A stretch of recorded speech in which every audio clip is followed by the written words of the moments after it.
Orang yang hafal Quran tapi dia tidak sholat tahajud, tidur malam harinya, dia menjadikan Quran sebagai bantalnya. Jadi bantal Quran.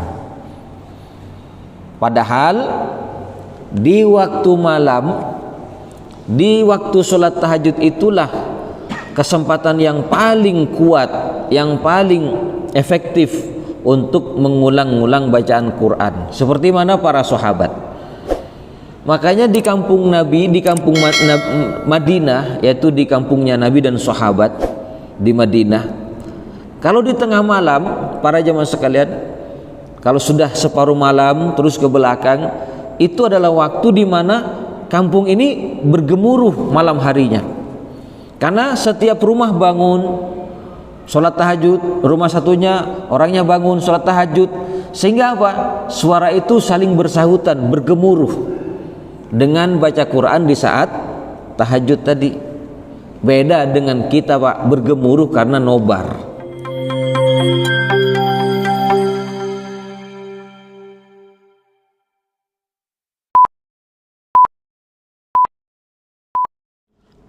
Assalamualaikum warahmatullahi wabarakatuh.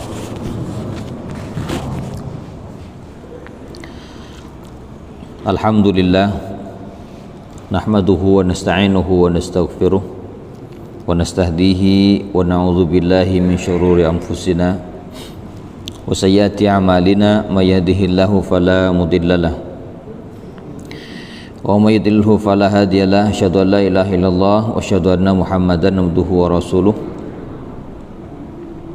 Allahumma anfa'na bima 'allamtana wa 'allimna ma yanfa'una wa zidna ilma. Allahumma inna na'udzubika min qalbin la yakhsha wa min nafsin la tashba wa min ilmin la yanfa wa min da'watin la yustajabu laha wa karaman ya rabbal alamin. Ayol hadirun wal mustami'un rahimani wa rahimakumullah. Pada kesempatan ini kita mendapatkan nikmat yang besar dari Allah. Termasuk diantaranya adalah melaksanakan sholat maghrib secara berjamaah, dan kembali kita melanjutkan majelis Mukhtasar Al-Bukhari. Para jamaah sekalian yang sama-sama berbahagia, pada pertemuan sebelumnya kita membahas hadis tentang sahabat Abdullah bin Amr bin Al-As yang beliau ahli ibadah, ahli tahajud, ahli sholat, ahli baca Quran, dan ahli puasa. Maka pada malam ini kita menunjukkan hadis 185. Bismillahirrahmanirrahim. An Abdullah bin Amr radhiyallahu ta'ala anhuma qala, dari Abdullah bin Amr, semoga Allah meridai keduanya, yakni Abdullah dan Amr bin Al-As, berkata, qala liyan nabiyyu sallallahu alaihi wasallam, bersabda kepadaku Nabi sallallahu alaihi wasallam, ahabu siyami ilallahi azza wa jalla, puasa yang paling dicintai oleh Allah azza wa jalla, siyamu Dawud alaihissalam, adalah siyam Daud. Kana yasumu yauman wa yuftiru yauman, adalah beliau, yaitu Nabi Daud, berpuasa sehari dan berbuka sehari. Wahabu sholati ilallahi, adalah sedangkan solat yang paling dicintai oleh Allah, solatu Dauda, adalah solat Daud. Kana yanamu nisfal laili wa yaqumu sulusahu wa yanamu sudusahu, adalah beliau Nabi Daud tidur selama separuh malam dan bangun selama sepertiganya, kemudian tidur lagi seperenamnya. Para jamaah sekalian, hadis ini menjelaskan tentang dua hal. Yang pertama, saum Daud dan sholat Daud. Kedua-duanya adalah jenis puasa sunnah. Maka puasa sunnah yang paling afdol adalah puasa Daud. Sehari berpuasa, sehari berbuka. Jadi kalau mau mengamalkan puasa selang sehari itu bagus. Tapi kalau misalkan tidak mampu selang sehari, ya paling tidak Senin Kamisnya. Dalam sepekan ada 2 kali. Kalau umpama dalam sepekan 2 kali juga tidak mampu, ya paling tidak dalam sebulan 3 kali. Seperti yang dijelaskan pada hadis sebelumnya, Nabi mengatakan salasa ayyam min kulli syahr minasyahri, 3 hari dalam sebulan. Nah, tafsirnya 3 hari dalam sebulan ulama beda-beda. Ada yang mengatakan sesuai dengan hadis Rasul juga, dimulai sejak awal bulan, tanggal 1, 2, dan 3. Ada yang mengatakan penutup bulan, tanggal 27, 28, dan 29. Ada yang mengatakan 3 hari berpuasa dalam sebulan, yakni 10 hari pertama ambil 1 hari, 10 hari kedua ambil 1 hari, dan 10 hari terakhir ambil 1 hari. Ada juga yang mengatakan yang disebut dengan ayyamul bid, hari-hari putih, yakni jatuh pada tanggal 13, 14, dan 15. Paling tidak kita berpuasa dalam sebulan ada 3 hari lah. Tapi kalau memang mau berpuasa yang lebih afdal, puasa sunnah, yakni saum Daud, sehari berpuasa dan sehari berbuka. Dan tidak ada berpuasa setiap hari yang dimaksud dengan puasa wisol. Nabi mengatakan tidak ada wisol, tidak ada puasa yang bersambung, kecuali misalkan pada bulan Zulhijjah boleh bersambung sejak tanggal 1, 2, 3 sampai tanggal 9. Walaupun para ulama beda-beda pendapat, ada yang mengatakan tanggal 1 sampai tanggal 8 itu pendapat sebagian ulama saja. Ada yang mengatakan tanggal 8 disebut dengan Yaumut Tarwiyah pada hari Zulhijjah, pada bulan Zulhijjah. Pada tanggal 9 disebut dengan Yaum Arafah. Sehingga ada yang mengatakan hanya 8 dan 9, tidak perlu sejak tanggal 1. Tapi ada yang mengatakan tanggal 9-nya saja, dan semua ulama tidak ada beda pendapat berkaitan dengan saum Yaum Arafah atau Yaumi Arafah. Para jemaah sekalian, ini adalah puasa yang paling utama, yang paling dicintai, yakni puasa-puasa sunnah, terutama bagi mereka-mereka yang perlu menjaga kehormatan dan kemaluannya,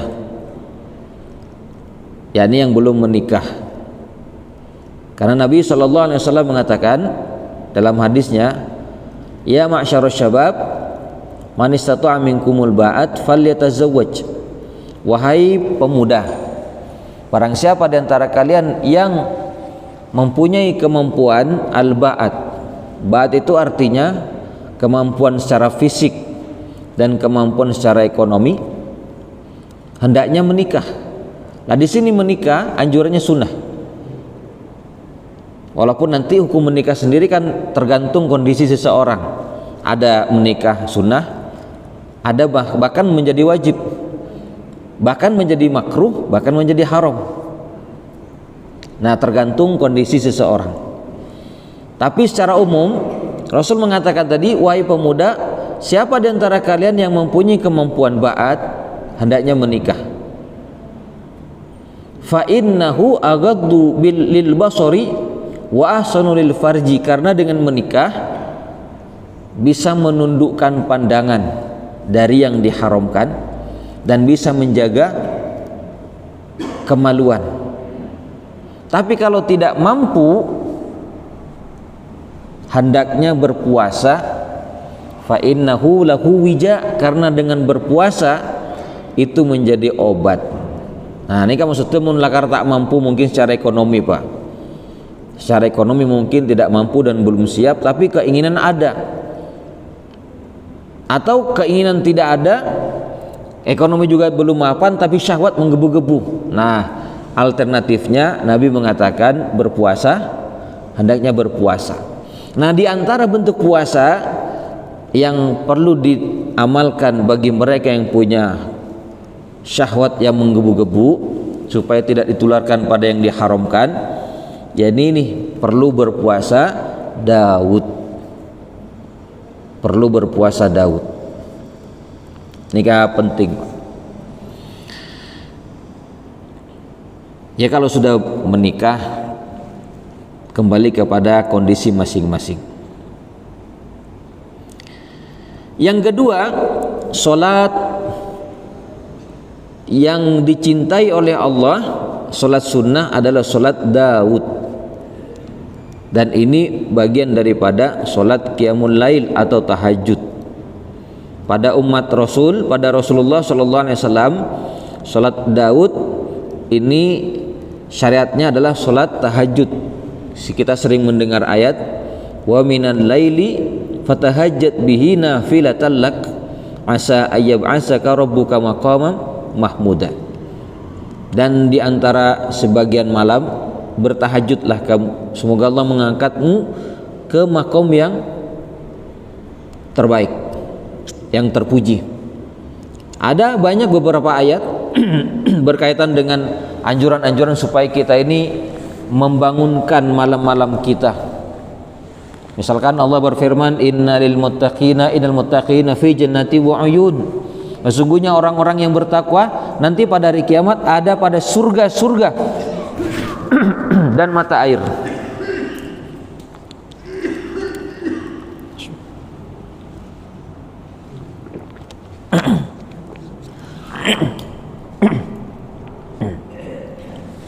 Orang-orang yang bertakwa di dunia nanti pada kehidupan di akhirat Allah janjikan akan ada di surga, ada di surga dan mata air.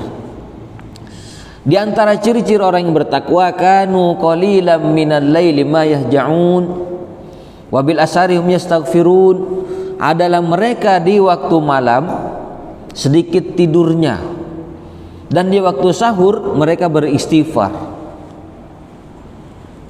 Ini berarti perintah agar kita umat Rasul sallallahu alaihi wasallam membangunkan malam-malam kita mengisi dengan ibadah.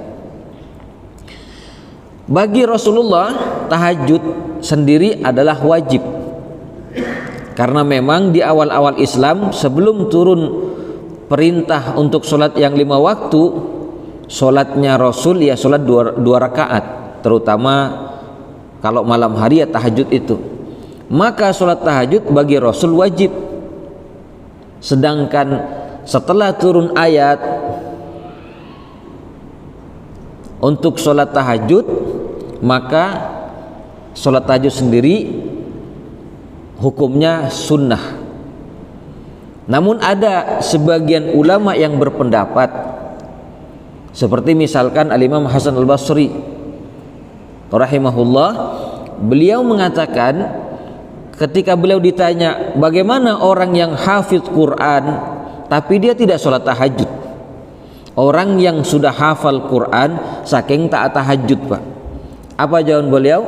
Jawabannya, innama yatawassadu bil Quran, orang yang hafal Quran tapi dia tidak sholat tahajud, tidur malam harinya, dia menjadikan Quran sebagai bantalnya. Jadi bantal Quran. Padahal di waktu malam, di waktu sholat tahajud itulah kesempatan yang paling kuat, yang paling efektif untuk mengulang-ulang bacaan Quran. Seperti mana para sahabat. Makanya di kampung Nabi, di kampung Madinah, yaitu di kampungnya Nabi dan sahabat di Madinah, kalau di tengah malam, para jamaah sekalian, kalau sudah separuh malam terus ke belakang, itu adalah waktu di mana kampung ini bergemuruh malam harinya. Karena setiap rumah bangun sholat tahajud, rumah satunya orangnya bangun sholat tahajud, sehingga apa? Suara itu saling bersahutan, bergemuruh dengan baca Quran di saat tahajud tadi.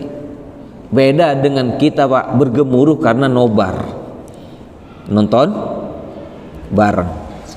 Kalau kita, Pak, ya, kalau di zaman Rasul, zaman sahabat, malam harinya digambarkan seperti lebah yang bergemuruh. Oning ka nyaruan gi, Pak, atau tabuan. Bila amunyi kas ngagerueng, Pak, bergemuruh di malam hari.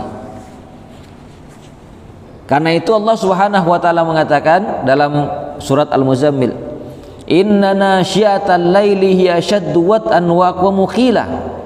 Sesungguhnya di sepotong malam, hiya ashaddu wat'an adalah yang paling kuat hati, wa aqwamu qila, dan yang paling lurus bacaan.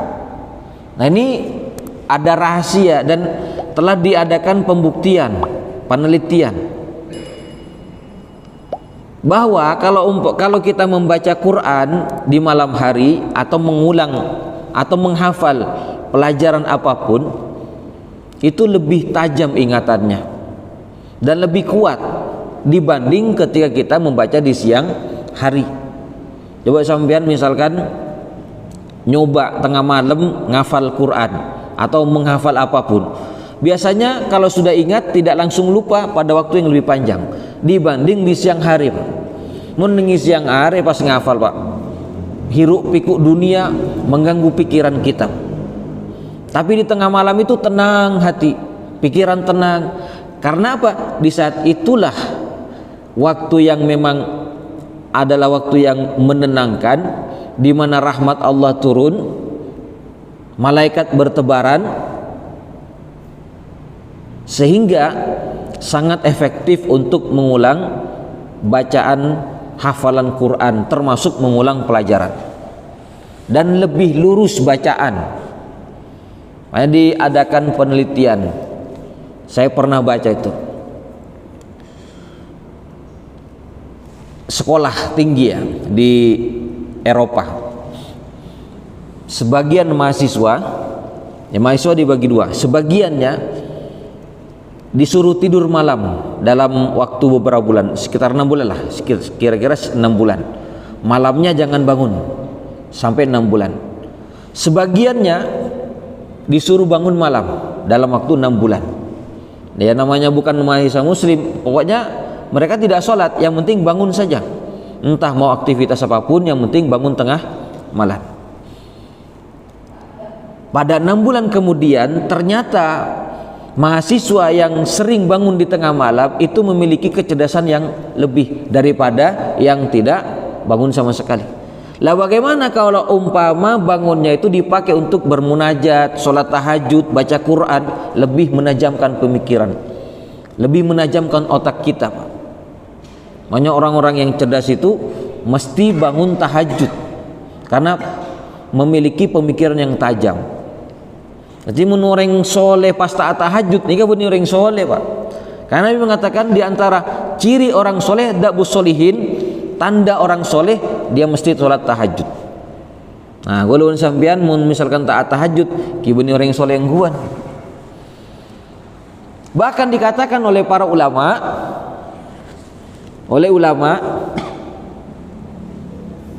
beribadah di malam hari, di antaranya mengatakan begini, beribadah di malam hari lebih aku cintai daripada beribadah di siang hari. Maksudnya melaksanakan sholat-sholat sunnah di malam hari lebih dicintai ketika beribadah di siang hari. Kenapa? Karena ketika di malam hari dia tidak dilihat oleh siapapun kecuali Allah dan dirinya. Kalau di siang hari sholat di masjid berjamaah, sholat sunnah, mungkin semangat, tapi penyemangatnya karena ada orang, ada faktor luar. Tapi ketika malam, di saat bangun di saat malam, tidak dilihat oleh orang lain, tapi dia bangun dan semangat, itu menunjukkan keikhlasan yang puncak. Meningis siang hari Pak, sholat sunnah semangat karena ada faktor, ada teman, ada jamaah lain, meskipun tetap karena Allah, tapi motivasinya kan orang. Tapi mun kulun sampean nika tengah malam jaga, selain tedung ka pingerok Pak, pas kulun sampean pakun jaga, celep ijaga aja Pak, wudu celep ijaga aja pakun Pak, lalu bertakbir Allahu Akbar. Tidak lekak wada setan, tak berpengaruh misalkan gitu. Nah, si penting Allahu Akbar. Tidak terpengaruh dengan karena orang, ini adalah keikhlasan yang puncak. Maka dari itu, kalau ingin kita melihat seberapa ikhlasnya kita dalam beribadah kepada Allah, bisa dinilai seberapa kuat tahajudnya kita kepada Allah. Para jemaah sekalian yang sama-sama berbahagia, maka dikatakan oleh Imam Ibnu Katsir dalam tafsirnya, posisi bumi kita yang paling dekat dengan arsy-Nya Allah fi jawfil laili, di tengah malam. Posisi bumi yang paling dekat dengan arsy-Nya Allah, artinya kalau kita beribadah di saat itu adalah waktu yang dekat dengan Allah Subhanahu wa taala. Kapan? Fi jawfil lail. Nah, jawful lail kapan? Di tengah malam ini kapan?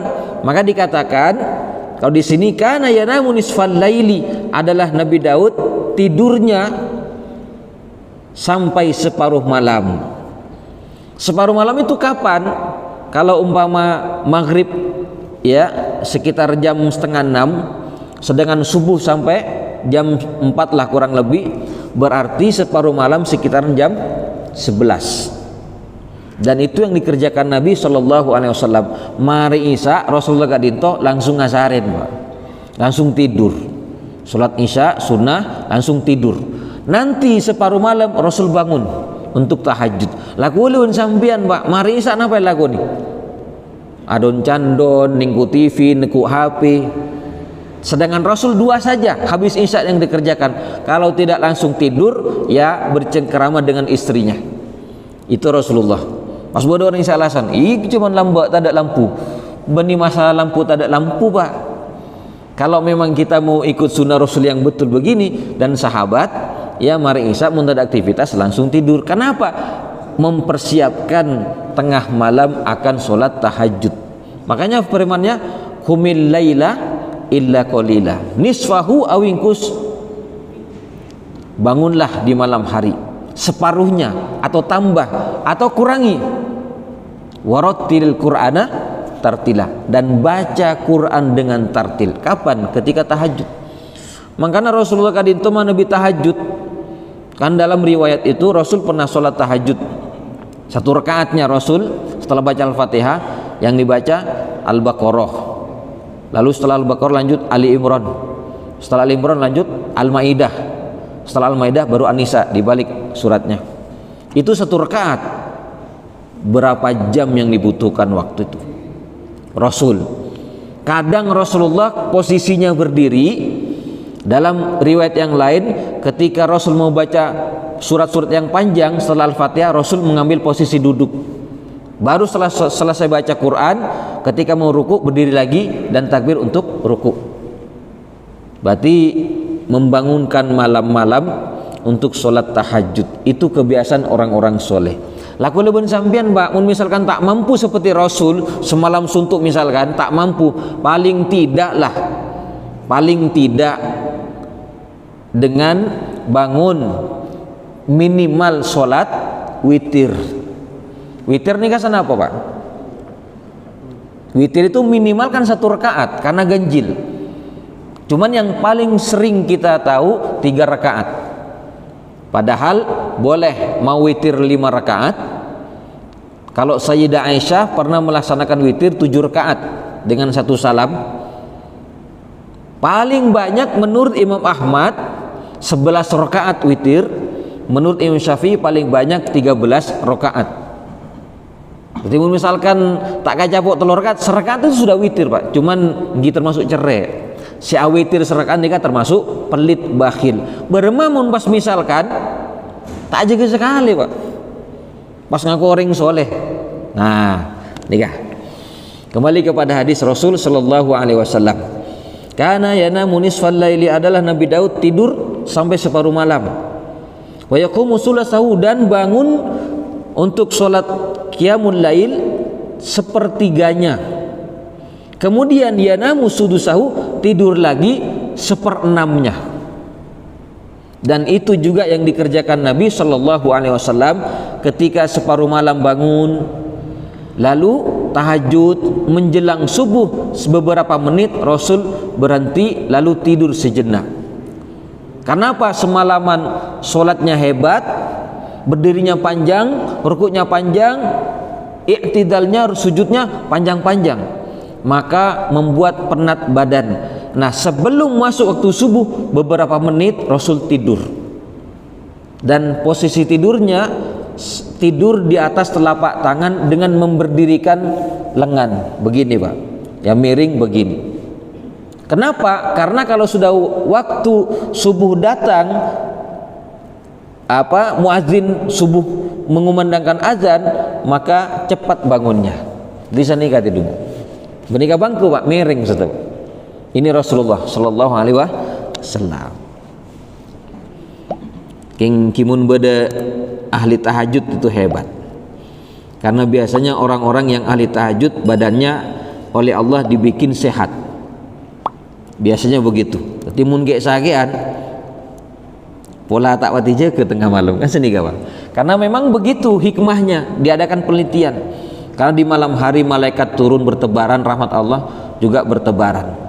Maka orang-orang yang bangun tahajud, karena Nabi mengatakan biasanya Nabi mengatakan di siang hari badannya sehat dan segar.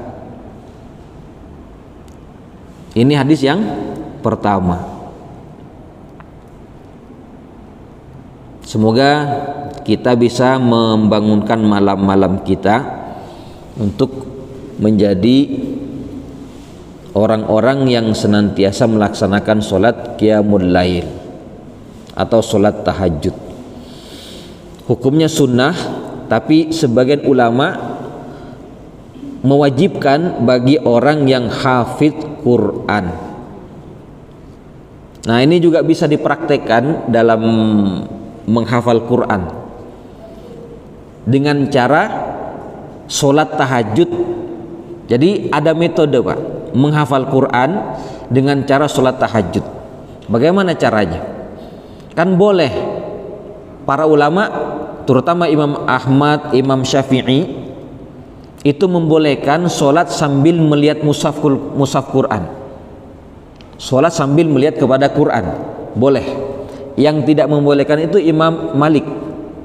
Jadi misalkan sholat tahajud Pak, tak usah syuting Pak, tak usah masuk video, sebar di YouTube.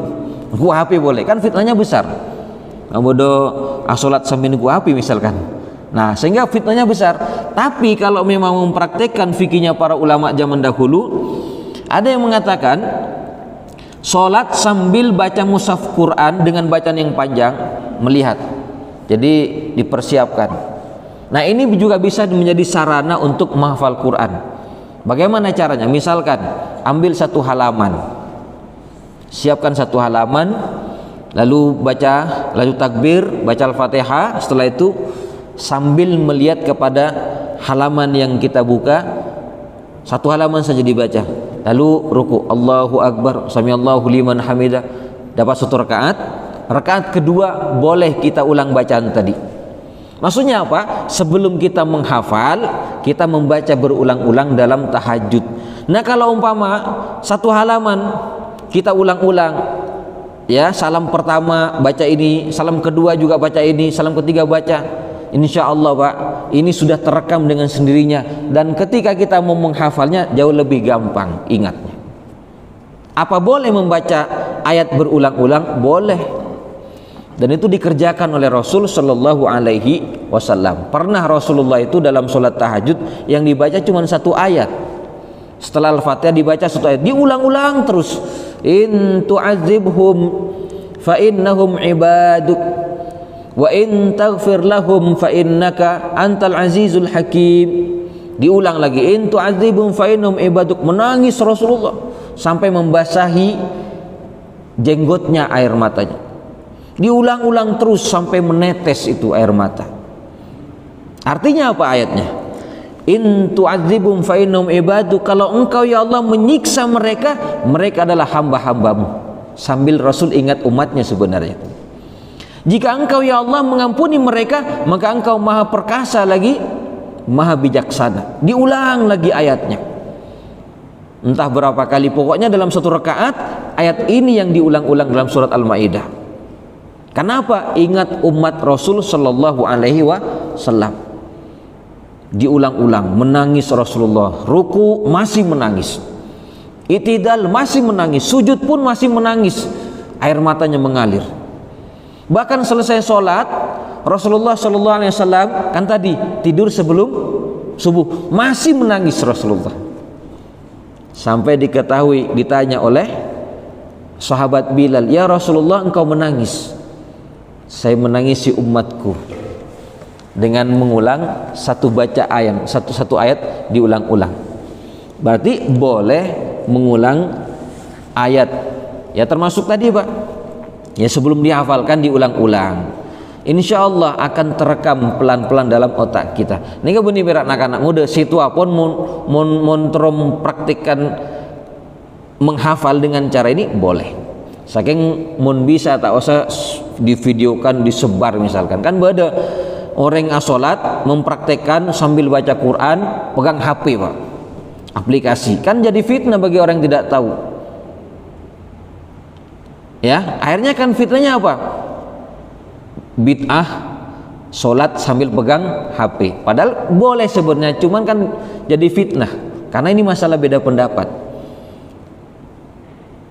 Para jemaah sekalian yang sama-sama berbahagia, ini tentang solat tahajud.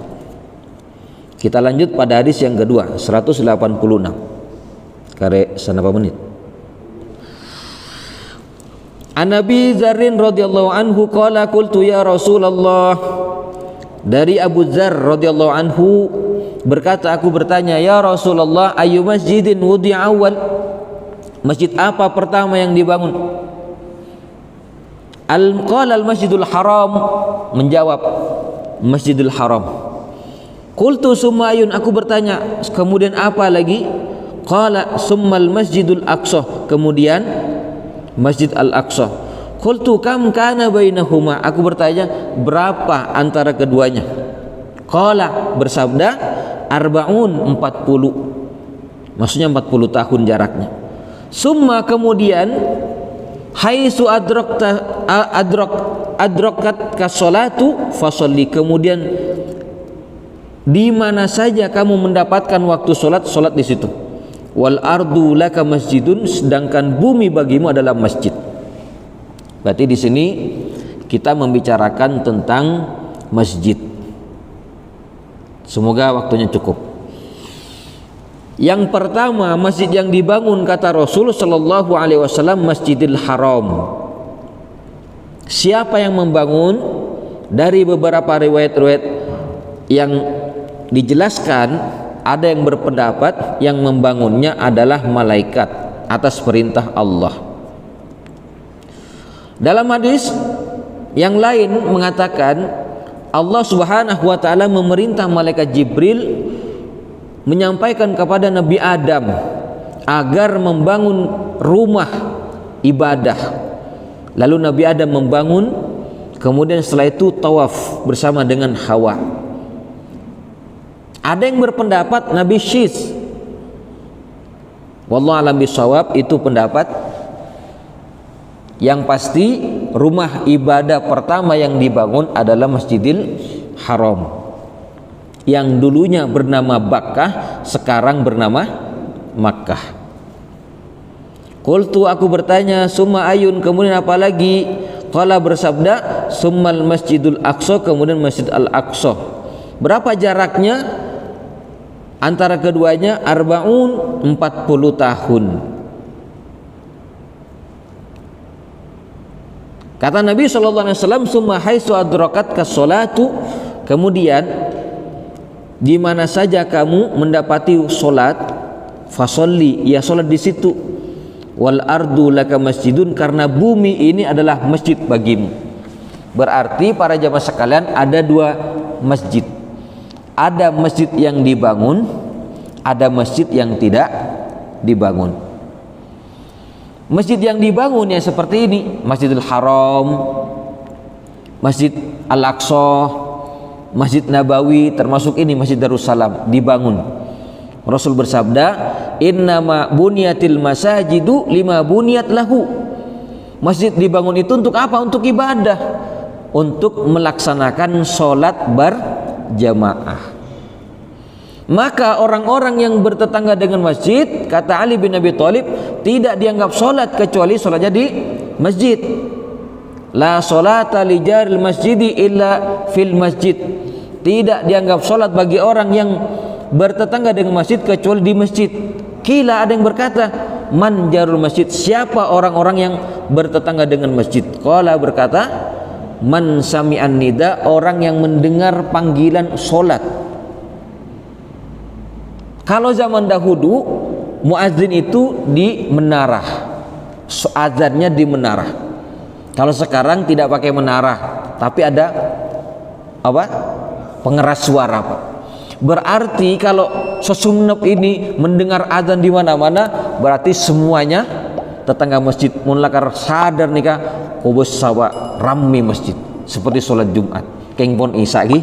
Sedemikian yang bisa kita sampaikan. Nyun sepurah kafa bihadza. Wassalamualaikum warahmatullahi wabarakatuh.